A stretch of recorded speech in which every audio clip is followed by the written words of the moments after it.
नमस्कार, मैं कुमार श्याम। कर्नाटक के शिवमोगा में हर्ष नाम के लड़के की हत्या कर दी और उस हत्या के बाद में पूरे देश भर में इस मामले की बात हो रही है और कर्नाटक सांप्रदायिक तनाव में जकड़ा जा चुका है। वहां पर पत्थरबाजी हो रही है, कुछ घरों में आग लगाई जा रही है और वहां पर 144 जो धारा है वो भी लगाई जा चुकी है। तो इस मुद्दे पर बात करना बहुत ज़रूरी है कि आखिर इस मामले का महत्व क्या है। पहले मैं आपको बता देता हूं कि शुरुआत में खबर ये आई कि हिजाब पर पोस्ट लिखने की वजह से उसकी हत्या कर दी गई। उसके बाद में बहुत सी ये पोस्टें भी शेयर की गई कि एक फेसबुक पेज के द्वारा 2015 में चेतावनी दी गई थी और इस फेसबुक पेज पर अब भी अनाप शनाप लिखा जा रहा है इस हत्या के बारे में। 6 लोगों को गिरफ्तार कर लिया गया है, 12 लोगों को डिटेन कर लिया गया है पूछताछ के लिए और जिनको गिरफ्तार किया गया है मैं उनके नाम आपको हाईलाइट करके बताना चाहता हूं। कासिम है, सैयद नदीम है, रिहान है, अफसान है, आसिफ है। इन लोगों को गिरफ्तार किया गया है और जितने भी नाम हैं उनका आप धर्म देख सकते हैं। इसलिए देख सकते हैं क्योंकि इससे उल्टा जब मामला होता है तो सारे लोग धर्म को मुख्य रूप से लिखते हैं। तो मैं भी इन नामों को हाईलाइट करके आपको बता रहा हूं। अब आपका मुझसे यह सवाल होता है कि श्याम भाई आप भी बदल गए हैं, आप भी सांप्रदायिक बातें करने लग गए हैं। मैं आपको कह देना चाहता हूं कि मैं उतना ही सांप्रदायिक हूं जितना आप सेकुलर हैं। तो मुझे आप ज्ञान मत दीजिए कि मुझे हर्ष की मृत्यु पर बोलना चाहिए या नहीं बोलना चाहिए। आप मुझे ज्ञान मत दें कि किस मामले पर बोला जाना चाहिए और किस मामले पर किस तरह से राय रखनी चाहिए। मैं आपको मोटा मोटी कहानी बताता हूं इस हत्या पर। जितने भी ये कथित लिबरल और सेकुलर लोग हैं ये चुप्पी साध चुके हैं इस मामले पर। एक दर्दनाक हत्या की गई है, सांप्रदायिक हत्या है, इसमें कोई शक नहीं है। लेकिन ये लोग क्या तलाश रहे हैं? इन लोगों को दुख इस बात का नहीं है कि इस व्यक्ति की हत्या कर दी गई। इन लोगों को दुख इस बात का है कि आप सवाल उन लोगों से क्यों पूछ रहे हैं जिनका नाम मुसलमान है। आप दरअसल उन आरोपियों के नाम सामने क्यों लेकर आ रहे हैं? आप उन आरोपियों के नाम क्यों लिख रहे हैं? मैंने ट्विटर पर एक पोस्ट लिखी, उसमें कुछ नहीं लिखा। मैंने सिर्फ इतना लिखा कि 5 लोगों को गिरफ्तार किया गया है, उनका नाम ये है और 12 लोगों को डिटेन किया गया है। मैंने सिर्फ खबर लिखी, कुछ नहीं लिखा। मैंने उस पर राय भी नहीं दी। लेकिन नीचे लोग कह रहे हैं आप सांप्रदायिक हैं, ये है वो। मतलब इन लोगों की सहानुभूति उन हत्यारों के साथ है। जिस घर से एक नौजवान बेटा चला गया उसके प्रति इनके दिल में तनिक भी दुख नहीं है, लेकिन सहानुभूति किसके प्रति है? उन हत्यारों के प्रति। और अब आप दिलचस्प बात देखिए, हत्या की गई है बजरंग दल के कार्यकर्ता हर्ष की। ट्विटर पर ट्रेंड क्या चल रहा है? Save Shivamogga Muslims. अरे हद है, कमाल है बेशर्मी की भी। किसको सेव करने की बात कर रहे हैं? मैं तो स्पष्ट कहता हूं और मेरा यह विचार कोई नया नहीं है।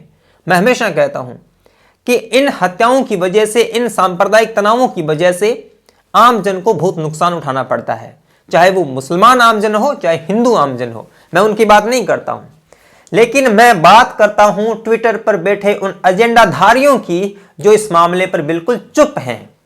अगर आप उनकी टाइमलाइन पे जाएंगे, आप मुझसे सवाल करते हैं कि श्याम भाई आप बदल गए, आप उन लोगों की आलोचना क्यों करते हैं जिनके प्रति आप सहानुभूत हुआ करते थे? हाँ, हुआ करता था सहानुभूत, क्योंकि मुझे आस नजर आती थी और वह आस इन दिनों धूमिल हो चुकी है, शून्य हो चुकी है। और मैं खुलकर इनके सामने अब बोलूंगा, सवाल पूछूंगा। ये कहना सवाल पूछना चाहिए, मैं सवाल पूछूंगा और डंके की चोट पर पूछूंगा। लेकिन मैं आपसे भी कहना चाहता हूं कि आपके भीतर भी अंतरात्मा है, आपके अंदर भी विवेक है। तो सिंपल सी ये मामला है, सिंपल सी बात है। आप जिनके प्रति सहानुभूत हैं, आप लगता है कि ये व्यक्ति सच बोलता है, आप उनकी टाइमलाइन जाकर, मेरा विश्वास मत कीजिए, मैं जो कह रहा हूं उस पर विश्वास मत कीजिए, लेकिन मेरे कहने से एक काम कर लीजिए, आप उन लोगों की टाइमलाइन पर जाएं, उनका ट्विटर, उनका फेसबुक, उनका यूट्यूब चैनल चेक करें। उस पर क्या उन्होंने हर्ष की हत्या की आलोचना की है? उन्होंने आलोचना नहीं की है। क्यों नहीं की है? क्योंकि मरने वाला हिंदू है, मारने वाले मुसलमान हैं, इसलिए नहीं किए। अगर एक आध ट्वीट उनका मिलेगा तो वो ट्वीट किस नियत से लिखा गया है, क्या कहेंगे, देखो देखो इसको आप सांप्रदायिक एंगल मत दो। अखलाक की, जुनेद की तमाम जो हत्याएं हुई थी उसके खिलाफ मैं भी बोला था, और उस समय ये लोग क्या कह रहे थे। इनका एक दिलचस्प क्या है, इनके अंदर इतना द्वंद्व है कि ये लोग इतने सड़ चुके हैं कि इनकी एक भी बात पर आप आंख मूंद कर भरोसा नहीं कर सकते। मैं मुसलमान की हत्या पर भी ऐसे ही बोलता हूं जैसे आज हर्ष की हत्या पर बोल रहा हूं। मेरे भीतर कोई दुविधा नहीं है, आप आलोचना करें या मेरा साथ दें, यह आप पर डिपेंड करता है। लेकिन मैं किसी पार्टी का एजेंडाधारी नहीं हूं, मैं किसी वर्ग का, किसी समुदाय का, किसी धर्म विशेष का कोई पक्षधर नहीं हूं। सच को सच और झूठ को झूठ कहने की कुव्वत आप में होनी चाहिए, वही आपको पत्रकार बनाता है। आज मैं हर्ष की मृत्यु जो हुई है उसकी निंदा करता हूं और हत्यारों के खिलाफ बोलता हूं, और इसकी आड़ में जो एजेंडा चलाते हैं ट्विटर पर उसके खिलाफ भी बोल रहा हूं। ट्विटर पर जितने भी आप नाम, मैं नाम नहीं लेना चाहता, मैं व्यक्तिगत नहीं होना चाहता, मैंने आपको वचन दिया है कि मैं कभी भी व्यक्तिगत नहीं हूंगा, किसी का नाम नहीं लूंगा, लेकिन आप मजबूर कर देते हैं ये लोग। आप उनकी टाइमलाइन देखिए, एक ट्वीट उनका नहीं मिलेगा जिस पर लिखा हो जस्टिस फॉर हर्ष, नहीं लिखा हुआ। क्यों नहीं लिखा हुआ? ये तो जस्टिस फॉर जुनेद, अखलाक तमाम लिखते हैं, लिखना भी चाहिए। लेकिन आज इनको क्या हुआ? क्या हत्या नहीं हुई है? इसमें संदेह है। ये कह रहे हैं, उसकी बहन कह रही है कि शांति बनाए रखनी चाहिए। उसकी बहन और क्या कहेगी? शांतिगत मैं भी कह रहा हूं, पूरी दुनिया कह रही है, हर बार कहते हैं, लेकिन आपको वही क्लिप क्यों नजर आई? और भी बहुत चीजें हैं ना। आपकी जबान से एक बात यह नहीं निकलती कि ये जो सांप्रदायिक हत्या है ये निंदनीय है, आप कुछ मत कीजिए, एक ट्वीट तक कीजिए, नहीं करेंगे। ये क्यों नहीं करेंगे? कौन नाराज हो जाएगा? दरअसल बात क्या है कि एक समुदाय ने भारत की पूरी बौद्धिक चेतना को बंदी बना रखा है, बंधक बना रखा है, और ये जितने भी स्वतंत्र पत्रकार हैं, अपने आप को इतिहासकार कहते हैं, सामाजिक कार्यकर्ता कहते हैं, ये सारे के सारे बंधक हैं, गुलाम हैं, मानसिक रूप से गुलाम हैं। उनको पता है कि हमारा ऑडियंस बेस चला जाएगा। ऑडियंस बेस की मैं फिक्र नहीं करता। आपको लगता होगा कि मेरे व्यूज डाउन है, ये मेरे लाइक्स डाउन है, मेरे सब्सक्राइबर नहीं बढ़ रहे हैं, मैं ढीले का इन पर निर्भर नहीं हूं। मुझे फर्क ही नहीं पड़ता कितने व्यूज आ रहे हैं, मुझे फर्क यह पड़ता है कि मैंने इस मुद्दे पर अपनी बात किस तरह से रखी। क्या मैंने आपसे बेईमानी की? मैं आपसे बेईमानी नहीं करना चाहता। इस मुद्दे पर बात होनी चाहिए, कहना चाहिए कि सांप्रदायिक हत्या है और हिंदुओं की हत्याएं की जा रही है। इसी सप्ताह में, इसी महीने में रुपेश की, कृष्ण की, पहले कमलेश की, लावण्या की हत्याएं हो चुकी है। आपने इनका नाम सुना है? आपने नाम इसलिए नहीं सुना है क्योंकि ये जो एजेंडा चलाते हैं ट्विटर पर, इन्होंने उस पर आउटरीच नहीं किया। अगर इतनी ही हत्याएं, इतनी ही दुखद हत्याएं किसी दूसरे मामले में हो जाती तो आज देश में आग लग जाती। लेकिन 4-4 हत्याएं एक महीने के भीतर हो जाती हैं और आप तक, उनके नाम तक नहीं पहुंचे हैं।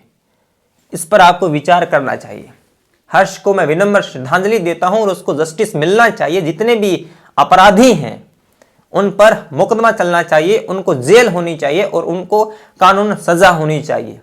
और इन एजेंडाधारियों को जो ट्विटर पर अपने आप को पत्रकार कहते हैं, जो चंदा खाकर भी अपने आप को विक्टिम दिखाते हैं, उन लोगों से आप सचेत रहिए, क्योंकि इन्होंने देश का बेड़ा गर्क कर रखा है और तमाम युवाओं को भी उन्होंने एक तरीके से बंदी बना रखा है। बाहर निकलिए, कभी हम भी उनके फांस में थे, अब नहीं है। वीडियो आपको कैसा लगा जरूर बताएं, शेयर करें और मेरी राय आपको कैसी लगी कमेंट बॉक्स में बताएं। अगर आपको मेरा काम पसंद आता है तो जरूर सपोर्ट करें। सारे लिंक मैं डिस्क्रिप्शन में दे रहा हूं। मिलेंगे अगले वीडियो में, तब तक के लिए धन्यवाद। सब्सक्राइब कीजिए कुमार शाम यूट्यूब चैनल को और बेल आइकन भी दबाना न भूलें।